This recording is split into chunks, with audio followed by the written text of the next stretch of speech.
nobre colega terapeuta. Hoje venho convidá-lo a conhecer a Federação Nacional dos Terapeutas, FENAT, o órgão de classe dos terapeutas, o farol, a voz do terapeuta do Brasil. Estamos há 21 anos na luta pela categoria profissional dos terapeutas. E ao longo desses 21 anos, construímos uma história muito forte, que vou resumir para você agora. Essa história começa em 2000, por aí, em Sergipe. Então, nesse período, começamos Neide Margonari veio para Aracaju, começamos a trazer vários cursos aqui para o estado, e o resultado é que, em 2003, nós fundamos a Associação dos Terapeutas no estado de Sergipe. Foi um evento muito badalado, né? E isso a nível de Brasil, como a gente tinha grupos de diversas, sempre das terapias, mas em diversos estados, o movimento começou a crescer no Brasil. E aí, a partir dessa associação, Neide Margonari, a ideia veio dela, né, da nossa querida Neide Margonari, que é a sintonizadora do Sistema Floral de Saint-Germain. Ela teve a ideia de fundar associações também em outros estados. Foram 6 estados inicialmente: Sergipe, São Paulo, Distrito Federal, Rio Grande do Sul, Pernambuco e Bahia. E a Neide pediu o estatuto e ali nós,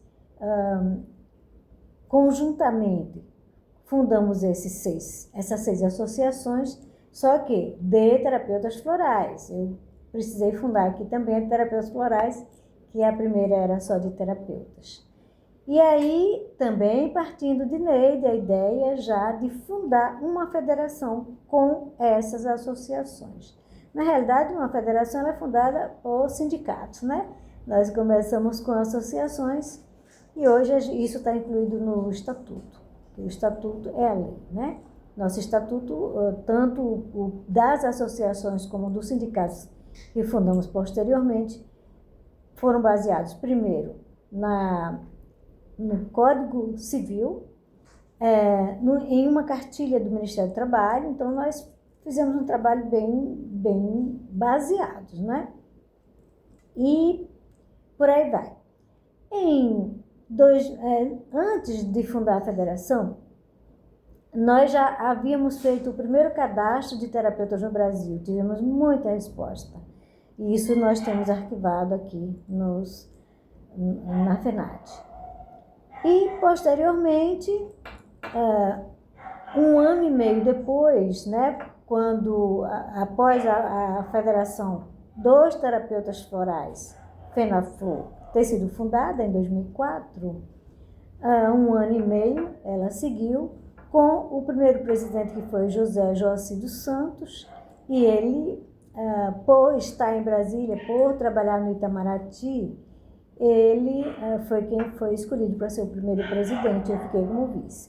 1 ano e meio depois, em 2005, que foi junho de 2004, né? Em dezembro de 2005, ele precisou se deslocar para os Estados Unidos e eu, enquanto vice, assumi a presidência. Aí fui para Brasília, fiquei o mês inteiro tentando ver o que era que a gente ia fazer, que não tinha noção, né? As coisas acontecem. Foram acontecendo ao longo desses 21 anos e tudo que aconteceu, eu diria que é coisa mesmo lá de Papai do Céu. E aí,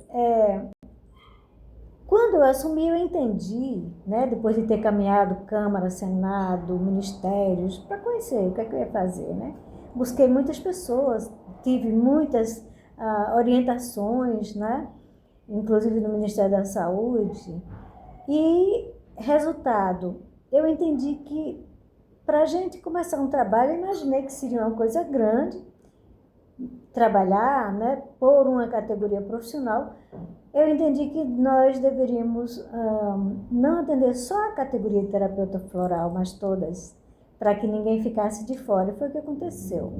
Em fevereiro, reunimos, né, tivemos uma assembleia em Salvador, e ali a gente alterou o estatuto para Federação Nacional dos Terapeutas, onde estaríamos incluindo todas as terapias, né, para abraçar, né, inclusive incluindo as técnicas que viessem, assim que ficou no estatuto que ainda está. 11 de fevereiro de 2006, fizemos essa alteração de FENAFLOR para FENAT, de Federação Nacional dos Terapeutas Florais para a Federação Nacional dos Terapeutas. O objetivo, óbvio, né, foi atender todas as existentes, orientadas lá pelo Ministério, pela Organização Mundial de Saúde, a gente se pautou naquelas que já existiam lá na OMS e nas reconhecidas pelo Ministério do Trabalho. Em 2000, nesse período de 2000 e pouco, só existia a quiropraxia. Em 2008, mais ou menos, incluíram 7 e uns 2, 3 anos depois incluíram 52 terapias, isso na Classificação Brasileira de Ocupações. E assim fomos seguindo. Foi esse o começo, né? Só que tinha muito o que fazer. Primeiro, nós fizemos, depois desse censo de cadastro, fizemos um novo censo em 2006. Em 2006 eram 3.500 pessoas, atualmente nós somos mais de 600 mil terapeutas no Brasil. E aí precisava de uma identidade. Criamos a carteira de identidade profissional, isso lá em 2006. E junto com essa carteira de identidade, para identificar o terapeuta, criamos uma certidão de terapeuta. Seguindo, 2009, criamos o símbolo do terapeuta e hoje nós criamos um kit. Isso tem uns 2 anos mais ou menos. Um kit de terapeuta onde a gente, quando você se filia, você recebe uma declaração de paciente. Essa declaração de paciente, tudo que foi acontecendo, que a FENAT foi criando, foi por situações que aconteceram. Então, a gente ia buscar soluções para aquelas situações.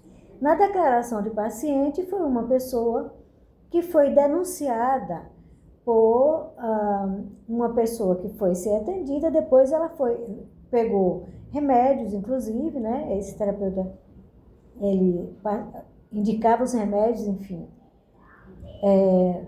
E resultado, a pessoa veio depois de uns 2 meses pedir o dinheiro de volta. O que aconteceu? A gente pensou, como é que a gente vai defender o terapeuta numa situação dessa? Aí criamos a declaração de paciente, onde ali a pessoa vai ler tudo que ele vai oferecer para o tratamento, acompanhamento, e a pessoa vai assinar que aceita o que está ali acordado. Pronto, aí isso resolveu, né? Hoje ninguém denuncia mais, porque se denunciar a gente já tem, o próprio terapeuta já tem ali como se defender. Você aceitou, então não tem por que devolver o dinheiro, não tem por que devolver o remédio, enfim. Foi assim que aconteceu. Depois, a gente criou a declaração de comparecimento. Surgiu a coisa, né, aquela ideia. A pessoa quer um atestado. Atestado o terapeuta não pode dar. Aí surgiu a ideia, vamos criar uma declaração de comparecimento. Então, a gente declara que aquela pessoa compareceu lá no seu consultório para atendimento, na data tal, enfim, substituiu o que seria um atestado. Funcionou até hoje. Criamos o receituário, né? Na época, uma confusão, não pode escrever receituário, pode sim, até hoje. E aí criamos o receituário onde você ali prescreve aquilo, vejam bem o que eu falei, porque você pode prescrever. E depois a gente vai tratar cada coisa dessas separadamente, tá?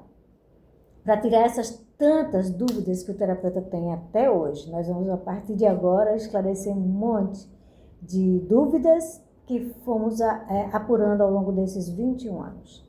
Então, criamos esse receituário e todo mundo usa. Quando a pessoa se filia, ela já recebe esse kit, né? Isso já tem alguns anos. Depois, recibo, nota fiscal. Até hoje ainda perguntam, né? A gente vai esclarecer posteriormente, nos próximos vídeos, se o terapeuta pode dar nota fiscal. E aí ficou a dúvida, e aí? Então, criamos um recibo com carimbinho da FENAT, com o símbolo, né, da FENAT, e é esse recibo que a pessoa usa, só que não pode usar imposto de renda. Hoje, quem tem o seu CNPJ já pode fazer isso, né? E criamos também, o último que nós criamos, aliás, o penúltimo, foi um termo de uso de imagem.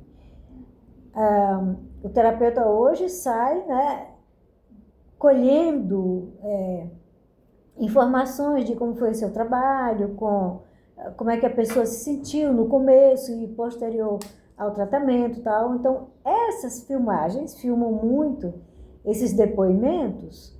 A gente ficou preocupado, como é que a gente vai resolver isso? Então, criamos um termo de uso de imagem. A pessoa tem que assinar para você, que você pode usar a imagem dela e a informação que ela te passou para você usar como exemplo do resultado do seu trabalho.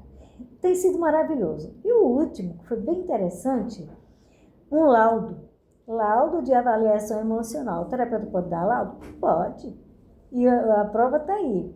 Era uma pessoa que estava passando por um tratamento, por uma questão judicial, né, de separação, enfim. E aí a justiça pediu, né, que a terapeuta desse um laudo e isso foi aceito. Então, para nós foi assim, uma glória, né? E a certeza de que a gente está no caminho certo e de que, assim, o respeito que essa federação está tendo, né, perante a sociedade, perante os órgãos públicos, né, e essa documentação nossa, a sua carteira de identidade profissional, isso já, desde 2008, 2010, por aí, já era usada em aeroportos, comércio e respeitada. Atualmente você pode usar também em cinemas, em teatros, né? Graças a Deus, a nossa documentação que te respalda, te dá essas vantagens, né? Pelo respeito que a FENAT veio desenvolvendo, pela história, né? Enfim, criamos congressos, fizemos 7 congressos, o 7º foi aqui em Sergipe, o ano passado, em junho. Já vamos partir para o 8º, provavelmente em Brasília, em junho também, sempre é no mês de junho, onde a FENAT comemora aniversário. Todo congresso a gente comemora o aniversário da federação. Também elaboramos projetos de lei, né? Fundamos 16 sindicatos, tudo isso. Nos próximos vídeos, nós vamos mostrar para vocês, para não alongar demais esse vídeo. Então, assim, depois de todas essas coisas, esses kits são personalizados, já vão, né? Quando você se filia ou quando renova, eles já vão personalizados para você. Então, nos próximos vídeos, nós vamos tratar de legislações, vamos falar de questionamentos, principalmente sobre cursos. Precisa muito ser bem esclarecido isso para que você saiba onde se situar e que tipo de cursos fazer, né? Sobre quem pode se intitular, isso está sendo muito recorrente ultimamente, integrativo, né? Profissional integrativo, você é integrativo? Você é natural, terapeuta natural, integrativo, complementar, holístico? Muitos questionamentos a respeito disso, nós vamos tirar essas dúvidas todinhas para você, tá?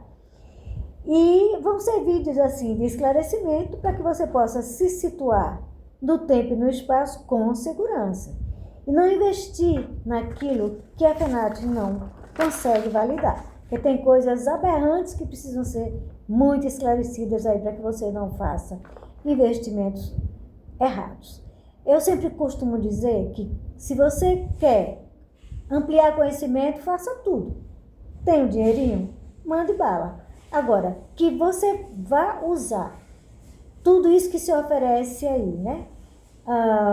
Profissionalmente, que te respalde profissionalmente, que seja incluído, que essas técnicas sejam incluídas na sua documentação, muitos a gente não recebe. Então é importante que vocês fiquem muito atentos a isso, tá? Então acompanhem, venham fazer parte dessa história. Filiar-se não é um registro. Filiar-se é um ato político, ético e identitário, tá? De uma categoria profissional emergente, ancestral e emergente, retomando seu espaço nesse momento cósmico que estamos vivendo, tá? É união, pertencimento e força coletiva. Por isso a importância de você se filiar a um órgão de classe que lute por você. Você já pensou nisso? Então está na hora de começar a pensar. É você dizer a si mesmo, eu faço parte, eu fortaleço, eu construo junto. Esse é o grande objetivo. Então, venha fazer parte da FENAC.